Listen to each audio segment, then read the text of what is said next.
โหพัฒนาเลยเด้อบ้านขอเฮ็ดถนนแหละ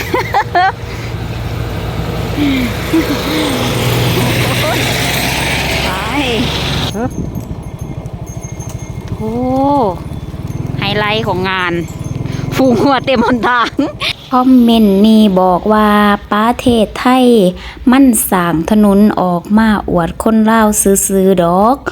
ความจริงแล้วประเทศไทยมันถูกสิตุยอยู่แล้วติดหนี้ค่าไฟฟ้า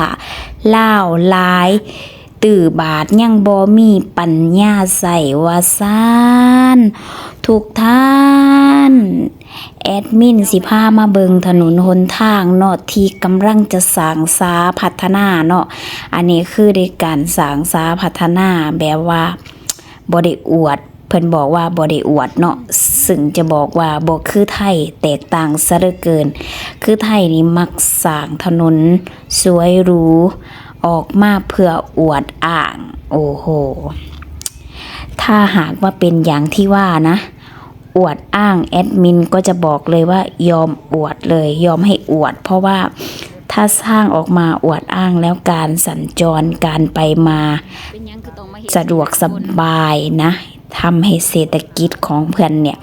ค้าขายหรือว่าสัญจรแบบว่องไวและกะบ่มีขี้ดินขี้ตมขี้โคลนแบบนี้โดยเฉพาะจะบ่มีพูงงัวพูงขวยเนาะย่างเลาะตามถนนหนทางเฮ็ดให้การสัญจรการขี่รถขี่ลาเนี่ยต้องลำบากกะจะยอมแบบว่าให้เพื่อนแบบว่าอวดนะเนาะอันนี้คือโดยส่วนตัวนะนี่นะทุกคนค่ะเพว่าจะให้เบิ่งเนาะในบรรดาถนนหนทางที่กำลังสร้างอันนี้ก็บ่เข้าใจคือกันว่าเป็นหยังถึงต้องสร้างถนนหรือว่าเฮ็ดถนนช่วงไกลจะฮอดยามหน้าฝนเนาะและผ่านไปบ่พอเท่าใดก็ถูกฝนตกลงมาใส่กะจะเป็นแบบว่าอย่างที่ทุกคนเห็นนั่นล่ะถ้าว่ายามฝนนี่ก็ไปเสยียดพุ่นน่ะผูงัวเต็มอายะเนาะสร้างมาเพื่อที่จะให้งัวควายได้เดินถนนหนทางที่สัญจรแบบหรูหราและก็ไปสะดวกสบายอันนี้คือจะแค่เอาดินมาถมในช่วงต้นๆซื่อๆเนาะและสักพักหนึ่งก็จะเป็นดินถล่มทลายเนาะอันนี้ก็คือจะให้เบิ่งภาพบรรยากาศทางที่แอดมินจะเข้าไปในตัวเมืองเนาะก็จะเป็นสภาพนี้ละแต่ก่อนก็จะเป็นป่ากว่านี้ปัจจุบันนี้ก็ถือว่าดีขึ้นหน่อยนึงที่ว่าบ่ได้เป็นป่าอันนี้คือเพิ่นบอกว่าอยู่บ้านมนุษย์ถ้ำเนาะที่มาคอมเมนต์ว่าอยู่ลาวเนี่ยมีแต่ความเจริญสะดวกสบายหนทางก็ดีสะอาดสะอ้างรถลากก็สัญจรไปสบายน้ำไหลไฟสว่างเพิ่นว่าเนาะอันนี้ล่ะก็จะให้เพิ่นเบิ่งเนาะบ่คือไทยเพิ่นว่ามักสร้างถนนมาอวดอ้างว่าสั่นติดหนี้ค่าไฟฟ้าลาวตั้งหลายตื่อบาทก็บ่ยอมใช้อธิว่าติดหนี้นี่สงสัยต้องเว้ากับกันละมั้งกับตลปัดหรือบ่แอดมินก็บ่แน่ใจนะแต่ที่แน่ๆแอดมินคิดว่าน่าจะกับตลปัดเนาะกลับไปเป็นว่าทางบ้านของแอดมิน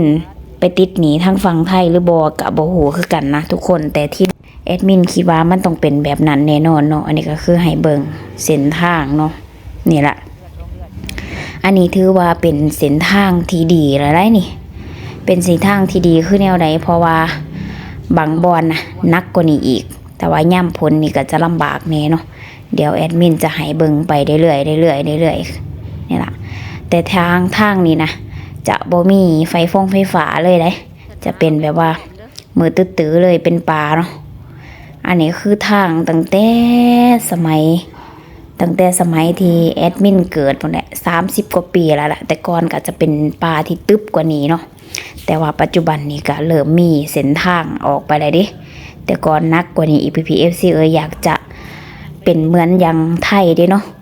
ที่บอกว่าสร้างถนนมาอวดผู้นั้นผู้นี้นะก็อยากย่อมอวดอยู่ดอกอวดคือบ้านเพื่อนนะ อาจอวดคือทางฝั่งไทยก็อยากให้อวดอยู่เพราะว่ามันดีแท้มันดีจริงเนาะ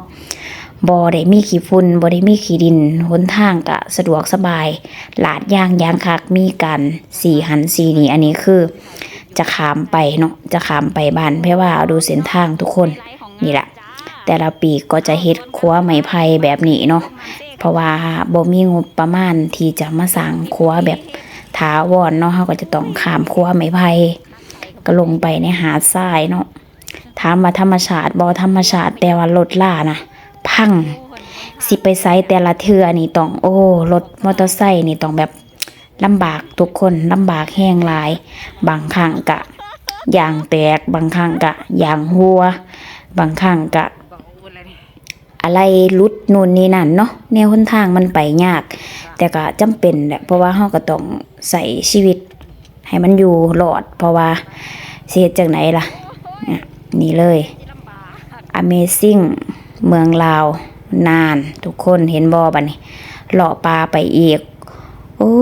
ยกว่าแอดมินจะไปฮอดตัวเมืองได้นี่ทุลักทุเลเนาะถึงถามว่าบางครั้งนะมีเงินอยู่ในกระเป๋าเนี่ยกับบ่แม่นว่าสิได้กินง่ายๆคือทางฝั่งไทยนะเพราะว่าละคิดถึงทางฝั่งไทยซะเหลือเกินเนาะปั่นจักรยานออกไปนะปั่นจักรยานออกไปเนี่ยบ่พอเท่าใดก็ได้กินของแซ่บๆนัวๆและเจ็บไข้ได้ป่วยเป็นนู่นนี่นั่นก็แวบไปแป๊บเดียวหน้าปากซอยเนาะโอ้ยคิดฮอดฟังไทยหลายทุกคนแอดมินละคิดฮอดแห้งเนาะมีโอกาสก็อยากกลับไปคือเก่าคือเดิมอยู่แต่ว่าช่วงนี้ก็คือสิยากแหละสิได้กลับไปเนาะมาอยู่กับครอบครัวก็ใส่เวลาคือจะนานละเนาะหลายๆท่านก็ถามแอดมินมาว่ากลับขึ้นมาไทยหรือยังบ่คิดฮอดฟังไทยบ่คิดฮอดเว้าจากใจเลยว่าคิดฮอดแต่ว่ามีภาระหน้าที่อยู่ทางฝั่งลาวเนาะอีกอย่างก็พ่อแม่ที่หลังจากที่พาเพิ่นขึ้นไปเที่ยวไทยก็เหตุผลที่พาพ่อกับแม่ไปเที่ยวไทยก็คืออยากให้เพิ่นได้ชมภาพบรรยากาศประเทศไทยเพราะว่าถ้าว่าจะรอให้เพิ่นแบบว่าได้ไปในโอกาสที่เหมาะสมย่านบ่มีเวลานะทุกท่านค่ะเพราะว่าตอนที่เพื่อนยังสามารถไปได้เนาะก็ให้พาเพิ่นไปก่อนเพราะว่าแพ่ว่าก็อยู่ประเทศไทยมานานก็คิดฮอดประเทศไทยมีความหักประเทศไทยก็อยากให้พ่อแม่ได้ไปเที่ยวชมเนาะคิดว่ามีโอกาสดีพาใหม่ผลใหม่นะก็จะพาเพิ่นขึ้นไทยอีกนะทุกคนเนาะนี่เลยจ้าแอดมินก็พามาเบิงถนนหนทางเนาะทุลักทุเลขนาดกว่าจะฮอดบ้านอันนี้คือถ่ายเอาแค่ในระยะสั้นๆหนึ่งได้นี่แต่ความเป็นจริงนี่ก่อนที่แอดมินจะเข้าไปฮอดตัวเมืองนี่ใส่เวลาครึ่งชั่วโมงนะในการนั่งรถนี่บ่ได้แม่นธรรมดานะทางกะทุลักทุเลแบบนี้ล่ะกะจนกระทั่งฮอดตัวเมืองพุ่นเพิ่นก็จะเป็นทางแบบอย่างลาดยางเนาะเพราะว่าในตัวเมืองเด้ตัวเมืองตลาดเนาะเมืองคงเชโดนก็จะพ้นทางแน่เนี่ยนี่แหละอยากให้เพิ่นเบิ่งเนาะเพราะว่าในแต่ละพื้นที่ก็บ่ได้ดีเสมอไปเหมือนอย่างที่มนุษย์ทำหลายๆคนออกมาต่อต้านออกมาต่อว่าออกมาเว้าให้กับหลายๆคนที่เขาเว้าถึงถนนหนทางในมุมมองที่ความเป็นจริงว่าซั่นซะ